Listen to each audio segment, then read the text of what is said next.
L'Union nationale des auto-écoles de Côte d'Ivoire, UNAESI, salue les réformes initiées par le gouvernement à travers le ministère des Transports.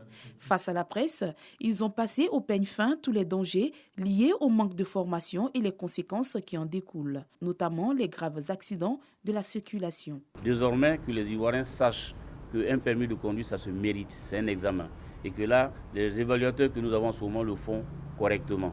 Quelques mois après les décisions prises par le gouvernement, les acteurs d'auto-école dressent un bilan à mi-parcours et émettent des doléances. Quand on a commencé, on a parlé de 15 candidats.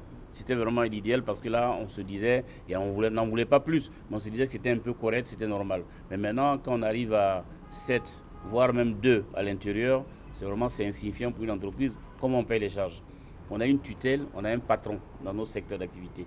Pour nous, on attend que le ministre signe notre décret et ça va vraiment assainir pour de bon définitivement le secteur de l'auto-école. L'UNAESI appelle de tout vœu la signature d'un cadre réglementaire de formation en vue d'assainir le milieu. La Côte d'Ivoire compte plus de 500 auto-écoles.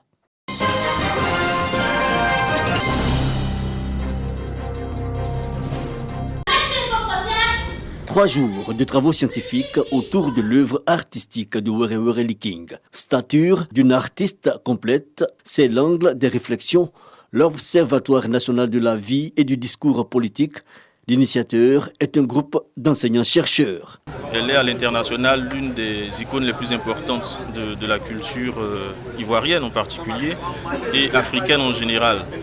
Malheureusement, le monde universitaire ivoirien a très peu étudié ses œuvres, motif qu'elle est hermétique. Organiser donc un colloque sur son œuvre, c'est la remettre au goût du jour et en odeur de sainteté avec le monde universitaire ivoirien qui lui rend aujourd'hui un vibrant hommage. À l'université Félix Houphouët-Boigny de Cocody, le colloque mobilise plusieurs énergies du monde de la recherche. Il s'agit de décortiquer l'idéologie de cet artiste multidimensionnel sous tous les contours. L'œuvre de Mme Were King s'inscrit dans une perspective anthropologique de mémoire culturelle.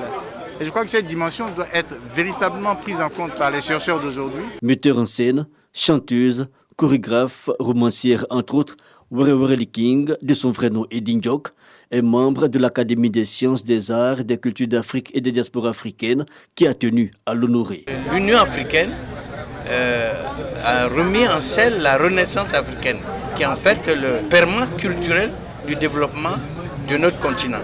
Et je crois que parmi les personnages qui ont participé à cet événement, eh bien, il y a sans aucun doute Were King. Et j'ai donc félicité pour ce qu'elle a fait. 50 années de carrière, une dame de culture à l'échelle du continent, voire au-delà, Were King savoure le moment. L'œuvre artistique n'est achevée que par celui qui la consomme. Donc je vois ce que les gens arrivent à trouver, à détecter dans mon œuvre que parfois moi-même je n'ai pas vu et c'est très réconfortant. Un colloque et des distinctions dédiées à Were King, né en 1950 à Douala au Cameroun et installé ensuite en Côte d'Ivoire. La fondatrice du village Kiyi Mbok a plusieurs fois été élevée dans l'ordre du mérite national culturel de Côte d'Ivoire.